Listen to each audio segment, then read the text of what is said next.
മനുഷ്യജീവിതത്തിൻ്റെ അനിശ്ചിതത്വത്തിൻ്റെ നടുവിൽ ഒരിക്കൽ കൂടി നമ്മുടെ കർത്താവിൻ്റെ വിയർപ്പ് പെരുന്നാൾ ആഘോഷിക്കുവാനായി ദൈവം നമുക്ക് അവസരം നൽകിയിരിക്കുകയാണ്. മനുഷ്യജീവിതത്തിൽ ദുഃഖത്തിൻ്റെയും ദുരിതത്തിൻ്റെയും മധ്യത്തിൽ കർത്താവ് തൻ്റെ പീഡാനുഭവത്തിൻ്റെ അവസാനം ക്രൂശുമരണവും മൂന്നാം ദിവസമുള്ള ഉയർത്തെഴുന്നേൽപ്പും മനുഷ്യജീവിതത്തെ നിരന്തരമായി ഓർപ്പിക്കുന്നത് കഷ്ടതയുടെയും പീഡയുടെയും ഈവൻ മരണത്തിൻ്റെയും അവസാനവും അന്ത്യവും അതവിടെ തീരുകയല്ല. എന്നാൽ അതിലൂടെ കടന്നു പോകുന്ന മനുഷ്യൻ ഉയർപ്പിലാണ് കർത്താവിൽ തൻ്റെ ജീവിതത്തിൻ്റെ പൂർത്തീകരണം അനുഭവിക്കുന്നത്.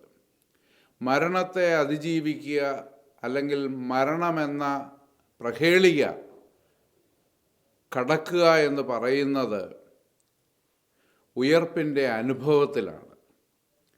ഉയർപ്പ് പെരുന്നാൾ ആഘോഷിക്കുന്ന ഈ അവസരം കാലാവസ്ഥ പോലും ഇപ്പോൾ മഞ്ഞുമൂടി ഇരുണ്ട് കിടക്കുന്ന അവസരത്തിൽ ഉയർപ്പിലൂടെ വസന്തത്തിൻ്റെ ആരംഭത്തെ കാണിക്കുന്നതിലൂടെ മരണത്തിൻ്റെ മധ്യത്തിൽ ജീവൻ്റെ തുടിപ്പാണ് കാണിക്കുന്നത്.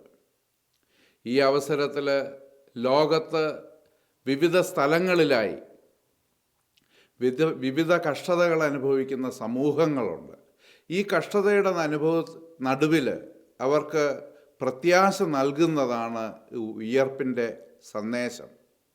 ക്രിസ്തു കഷ്ടാനുഭവത്തിലൂടെയും മരണത്തിലൂടെയും കടന്ന് മൂന്നാം ദിവസം ഉയർത്തെഴുന്നേറ്റത് കഷ്ടത അനുഭവിക്കുന്ന മനുഷ്യ കുലത്തിനെ സംബന്ധിച്ചിടത്തോളവും ഉയർപ്പിൻ്റെ നിത്യമായ പ്രത്യാശ അവർക്ക് നൽകിക്കൊണ്ടാണ് ഈ ഓരോ ഉയർപ്പ് പെരുന്നാളും നമ്മെ ഓർപ്പിക്കുന്നത്.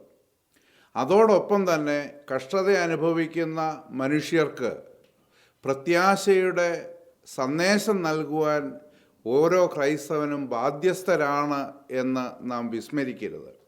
ലോകത്തിൽ കഷ്ടതയുടെ നടുവിൽ ഉയർപ്പിൻ്റെ പ്രത്യാശ നൽകുന്ന ഒരു സമൂഹമായി നാം മാറേണ്ടിയിരിക്കുന്നു. അത് നമ്മുടെ ചുറ്റുമെന്ന് മാത്രമല്ല, എവിടെയും അനീതിക്കും അക്രമത്തിനുമെതിരെ നിലപാടെടുക്കുന്ന ഒരു സമൂഹമാണ് നാമെന്ന് ഒരിക്കലും നാം വിസ്മരിക്കരുത്.